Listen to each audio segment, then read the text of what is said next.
ఎంతో రుచికరమైన మామిడికాయ పప్పును చాలా ఈజీగా తయారు చేసుకోవచ్చండి.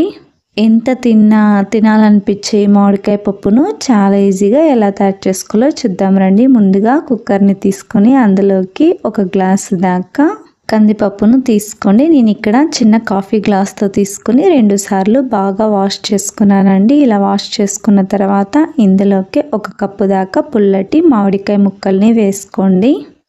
అలాగే 4-5 దాకా వెల్లుల్లిపాయలు, అలాగే 4 పచ్చిమిర్చిని వేసుకోండి. మీ స్పైసీని బట్టి అయితే యాడ్ చేసుకోండి పచ్చిమిర్చిని తుంచి వేసుకోండి. అలాగే 1/2 కప్పు దాకా ఉల్లిపాయ ముక్కల్ని కూడా వేసుకోండి. అలాగే కొద్దిగా కరివేపాకును వేసుకోండి. నెక్స్ట్ ఇందులోకి కొద్దిగా కొత్తిమీరను కూడా వేసుకోండి. 1/2 టీ స్పూన్ దాకా పసుపు, అలాగే 1 టీ స్పూన్ దాకా ధనియాల పొడి, 1/2 టీ స్పూన్ దాకా కారం వేసుకోండి. పచ్చిమిర్చిని వేసుకున్నాం కాబట్టి కారం అనేది చూసి వేసుకోండి. ఇందులోకి ఏ గ్లాస్తో అయితే కందిపప్పును వేసుకున్నారో అదే గ్లాస్తోనే 3 నుంచి 4 గ్లాసుల దాకా నీళ్ళను వేసుకొని కుక్కర్ మూత పెట్టేయండి. ఇలా కుక్కర్ని క్లోజ్ చేసుకున్న తర్వాత స్టవ్ మీద ఉంచి దీన్ని 3 లేదా 4 విజిల్ దాకా వేపించండి. నేను ఇక్కడ 4 విజిల్ వేపించుకున్న తర్వాత కుక్కర్ ఓపెన్ చేసి ఇందులోకి రుచికి సరిపడంత ఉప్పును వేసుకొని పప్పు గుత్తెను తీసుకొని ఇలా మ్యాష్ చేసుకుంటున్నానండి.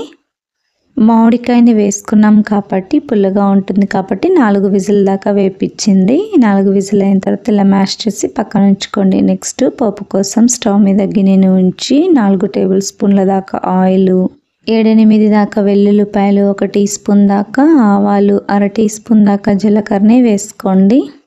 4-5 దాకా ఎండుమిర్చిని కూడా వేసుకోండి.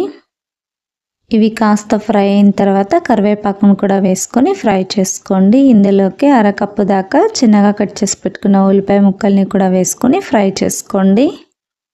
ఉల్లిపాయ ముక్కలు సాఫ్ట్ అయ్యేంత వరకు కూడా ఇలా కలుపుకుంటూ ఫ్రై చేసుకోండి. స్టవ్ని లో ఫ్లేమ్లో ఉంచుకొని ఉల్లిపాయ ముక్కలు కాస్త క్రిస్పీగా అయ్యేంత వరకు కూడా ఫ్రై చేసుకోండి. అలా కనుక ఫ్రై చేసుకుంటే చాలా టేస్టీగా ఉంటుందండి. ఉల్లిపాయ స్మెల్ అనేది పప్పుకు బాగా పట్టి చాలా టేస్టీగా ఉంటుందండి. మామిడికాయ పప్పుకు మాత్రము ఉల్లిపాయ ముక్కలు కాస్త బ్రౌనీగా క్రిస్పీగా అయ్యేంత వరకు వేయించుకుంటే మంచి టేస్ట్ ఉంటుందండి. ఇలా వేగిన తర్వాత ఇందాక తయారు చేసి పెట్టుకున్న పప్పును మొత్తం ఇందులోకి వేసుకొని బాగా కలపండి.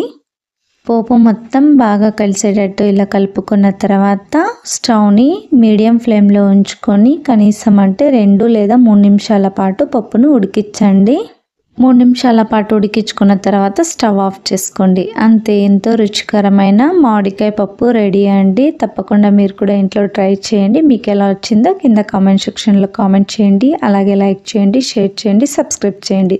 అలాగే మీ ఫ్రెండ్స్ అండ్ రిలేటివ్స్కి షేర్ చేయండి. మామిడికాయ పప్పు చాలా రుచిగా ఉంటుంది. తప్పకుండా ట్రై చేయండి. Thank you for watching video.